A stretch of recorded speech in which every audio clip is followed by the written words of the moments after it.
परमेश्वर ने जगत से ऐसा प्रेम किया कि उन्होंने अपना इकलौता पुत्र दे दिया, ताकि जो कोई उन पर विश्वास करें वो नाश न हो परंतु अनंत जीवन पाएं।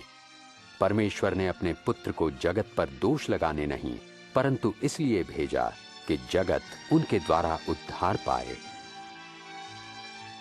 आज यीशु मसीह के 1 अरब से अधिक अनुयायी हैं।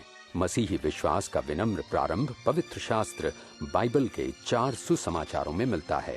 यद्यपि अन्य सुसमाचारों में उन्हीं घटनाओं को उसी तरह या भिन्न रूप में लिखा गया है, परंतु यीशु मसीह की ये सत्य कथा पूर्ण रूप से लूका रचित सुसमाचार पर आधारित है। प्रिय थियोफिलस, मैं आपको क्रमानुसार उन सभी घटनाओं के बारे में लिख रहा हूं जो हमारे बीच घटी, ताकि आप हर बात के बारे में संपूर्ण सत्य को जान सकें।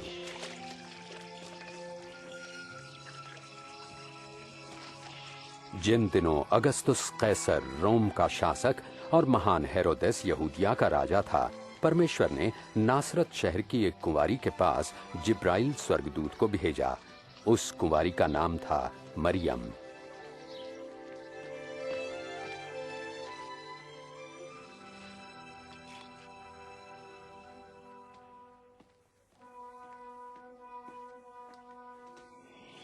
भयभीत न हो मरियम, आप पर परमेश्वर का अनुग्रह हुआ है।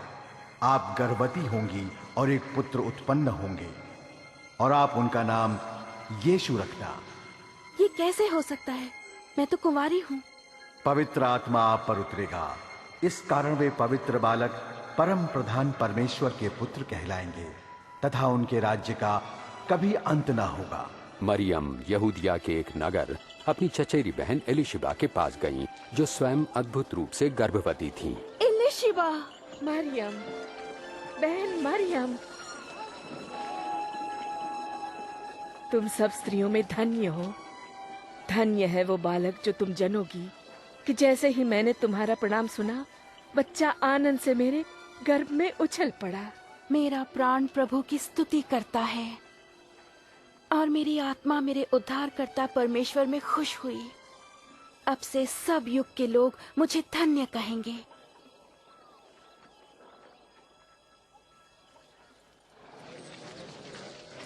नासरत नगर के सब लोग सुनो कि कैसर अगस्तुस की आज्ञा से गलील और यहूदिया प्रांत के सभी निवासियों की गिनती होगी। इसीलिए सभी लोगों को अपने वतन में जाकर शीघ्र ही नाम दर्ज करवाना होगा।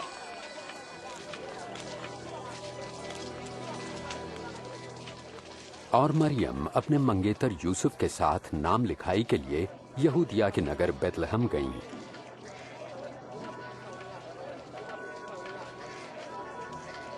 पर बेतलहम में उन्हें ठहरने की जगह ना मिली। उन्हें केवल गौशाला में ही जगह मिल सकी।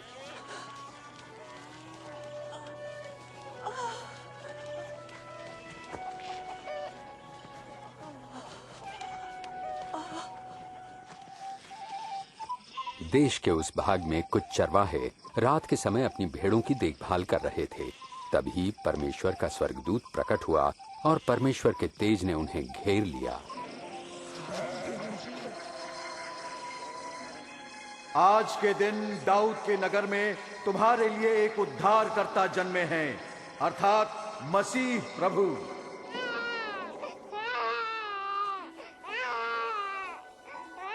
चरवाहे शीघ्र ही चरनी में जन्मे नवजात शिशु को देखने चल पड़े।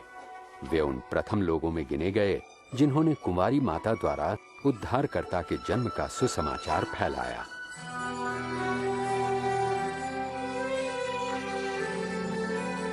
एक हफ्ते बाद जब बालक के खतने का समय आया तो उसका नाम यीशु रखा गया। यूसुफ और मरियम बालक को परमेश्वर के सम्मुख प्रस्तुत करने यरूशलेम ले गए। आराधनालय में शिमोन नामक एक धर्मी और भक्त पुरुष थे, जिन्हें पवित्र आत्मा से आश्वासन मिला था कि जब तक वे बालक मसीह का दर्शन न कर लें, मृत्यु को न देखेंगे। परमेश्वर, अब आप अपने सेवक को अपने वचन अनुसार शांति से अपने पास बुला लें।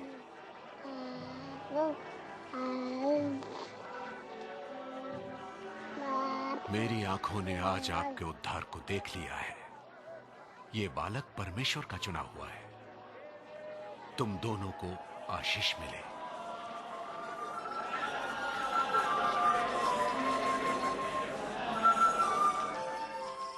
मूसा की व्यवस्थानुसार जब वे धार्मिक कर्तव्यों को पूरा कर चुके तो यरूशलेम से वापस नासरत लौट आए। जब यीशु 12 वर्ष के हुए तो मरियम और यूसुफ उन्हें फसह के पर्व के लिए यरूशलेम ले गए। लौटते समय उन्होंने सोचा कि बालक यीशु उनके साथ है, परंतु यीशु पीछे ही छूट गए थे। उन्हें ढूंढने के लिए वापस शहर लौटे और तीसरे दिन यीशु को आराधनालय में धार्मिक गुरुओं के साथ वार्तालाप करते पाया। यह किसका पुत्र है जो ऐसे प्रश्न पूछता है? हम नासरत से हैं। हमने सोचा ये हमारे साथ ही है। कृपया आप इसे क्षमा कीजिए। बालक यीशु की बातों ने सबको चकित कर दिया।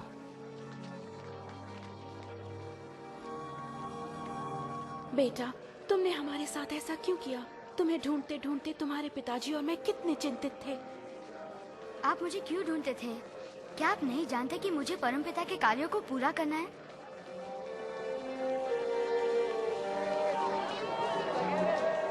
और यीशु उनके साथ नासरत लौटे और परमेश्वर एवं मनुष्य के अनुग्रह में बुद्धि और शरीर से बढ़ने लगे।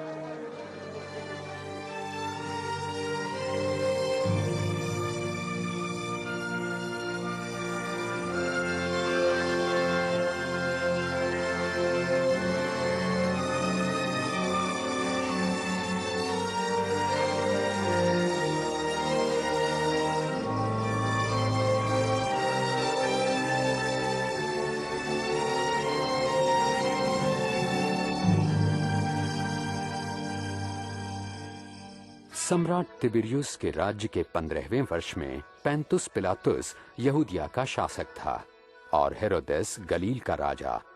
हन्ना और कैफा महायाजक थे। रेगिस्तान में परमेश्वर का वचन यूहन्ना को प्राप्त हुआ और वे यरदन नदी के आसपास के प्रदेशों में पापों की क्षमा तथा पश्चाताप के बपतिस्मे का प्रचार करने लगे। अपने पापों से पश्चाताप करो और बपतिस्मा लो तो परमेश्वर तुम्हारे पाप क्षमा करेंगे। जैसे यशाया भविष्यवक्ता की पुस्तक में लिखा है, रेगिस्तान में कोई पुकार रहा है, प्रभु के लिए मार्ग तैयार करो, प्रभु की यात्रा के लिए सीधा मार्ग बनाओ। हर एक घाटी अवश्य भरी जाए, हर एक पहाड़ और टीला समतल किया जाए। टेढ़े मेढ़े मार्ग सीधे करो और उबड़ खाबड़ मार्ग सपाट, और सारी मानव जाति परमेश्वर के उद्धार को देखेगी। हम क्या करें? हाँ, हमें बताएं, हम ए सांप के बच्चों, बताइए हम क्या करें? हमें बताएं, हम किस मार्ग पर जाएं? अगर किसी के पास 2 कमीजें हैं, वो एक उस मनुष्य को दे जिसके पास नहीं है, और जिसके पास भोजन है वो अवश्य बांटे। हे गुरु, हम चुंगी लेने वाले हैं, हम क्या करें? निर्धारित से अधिक चुंगी तुम मत लो। और हमें बताएं, हमें क्या करना चाहिए? किसी से भी जबरन धन मत लो और न किसी पर झूठा दोष लगाओ। अपनी कमाई में संतुष्ट रहो